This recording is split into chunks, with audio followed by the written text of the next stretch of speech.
Good morning, everybody. We had a good night's sleep in here. There was the four of us all cozied up in our little hobbit house.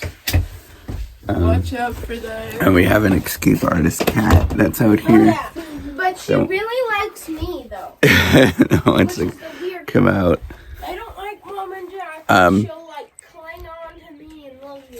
So this is it. This is where we stayed. The cat's over there. Yeah, this is Somewhere. part of the reason why we stayed at the Hobbit house is because of that. It's so pretty. And But so small. yeah, last night what we did is we had a sauna, and Andrew kept going into the cold plunge. I did it a couple times as well. And it's absolutely freezing, but it felt very good to do the combination. And after we did the sauna, we just went to bed. We were so tired. It was pretty late at that point anyways. And then I checked the light out. I might try to do it tonight to show everybody. But I checked the light at about 2 o'clock in the morning. It was still light out, kind of dusky. But it was definitely still light out. I thought maybe I could see the stars. But here it is. Take that in. I could show you the escaped artist, but he escaped here.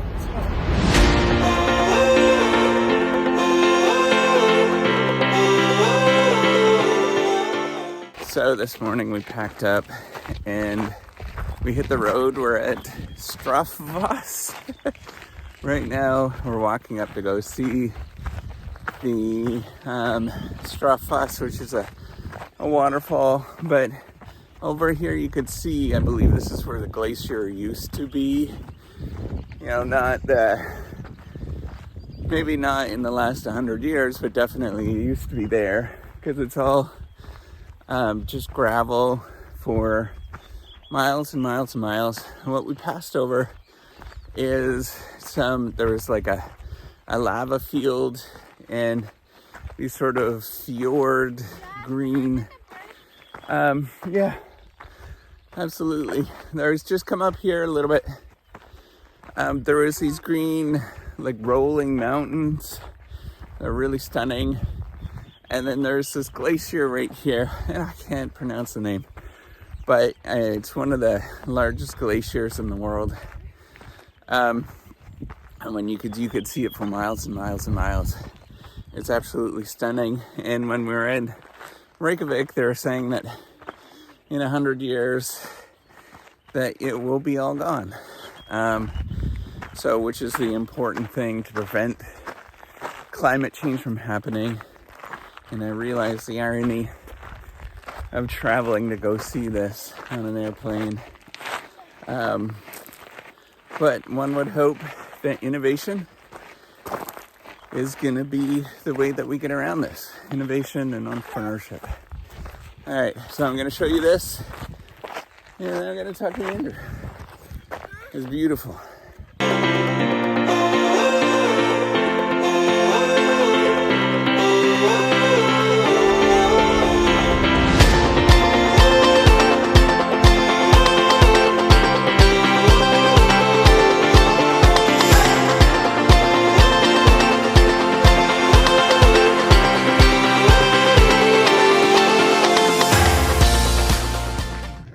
So I'm actually here at the famous Iceland glaciers. We're going to go on a boat tour in just a moment. But one of the things I was thinking about was, how do you stop the effects of climate change? Because I think this is where you notice it the most, is at these particular junctions. And the issue is there's often a emphasis on conservation, and I think that's very much an important part of it. But I think a key thing that I've learned is we have to also focus on commerce and focus on entrepreneurship and innovation. And the reason is that we may not be able to get out of some of the mess that we've created without doing that. And so we have to have more entrepreneurs, more innovators that are willing to take risks to do things that will actually solve some of these larger problems. And it's not necessarily focusing on just solving the sort of particular issues like pulling CO2 out of the air, but also focusing on things that make it commercially viable to actually do that. As human beings, we don't handle this stuff very well, so we have to figure out a way that people can be somewhat self-interested and figure out a way to exploit some of these natural resources. And I hate that sort of language. I don't like it, but it's a critically important thing to think about. Is figuring out how do we preserve this, and the only way that we can do that often is through innovation and entrepreneurship. So I'm actually a big fan, despite the fact I'm going to show you all of these tourists that are coming here. You see all of these cars that are here, the tourism that's here. It's likely going to be the only way that people are going to come up with a reason to do some of the action that we need to do. Once it becomes a prosperous form of a livelihood, then people are going to want to defend that particular livelihood. And I think it's somewhat the only way that we could do this is to take advantage of some of this tourism. All right, let's go enjoy this iceberg.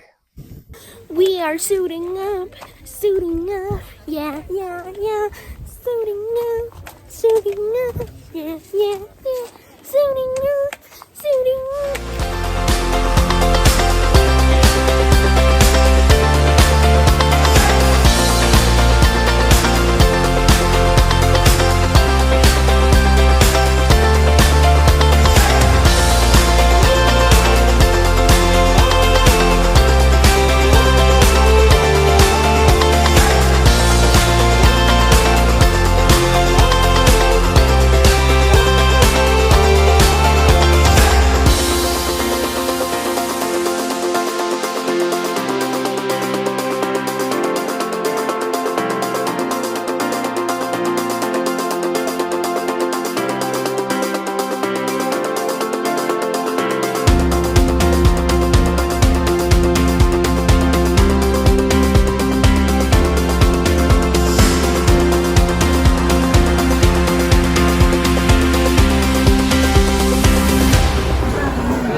Some Icelandic food. We have Arctic char. It's actually insane, Mom.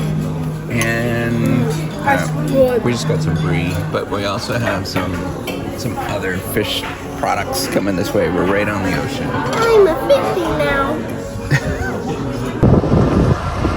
We ate at the park house, and it was really delicious. Like, everybody enjoyed it. Very much a seafood place.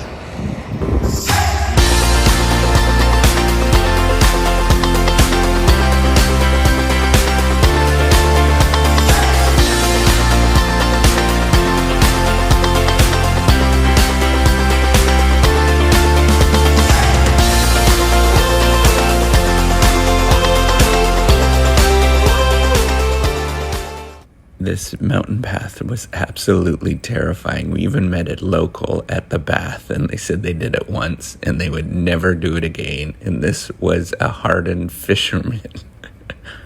If you do this, make sure that you just drive a little longer and go along the fjord. It's much more safer than this path.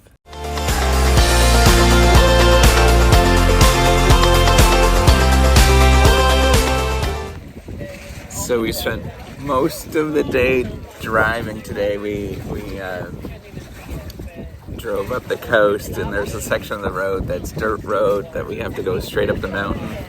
Lindsay was driving, and it was very treacherous and very scary for all of us, but we made it.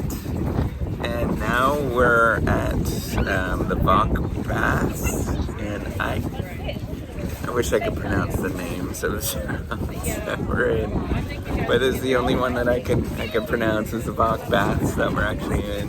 You can see they're really quite nice. There are it's lake water. We're in a lake, and then what they do is they heat the water and put it in these nice little baths that are here.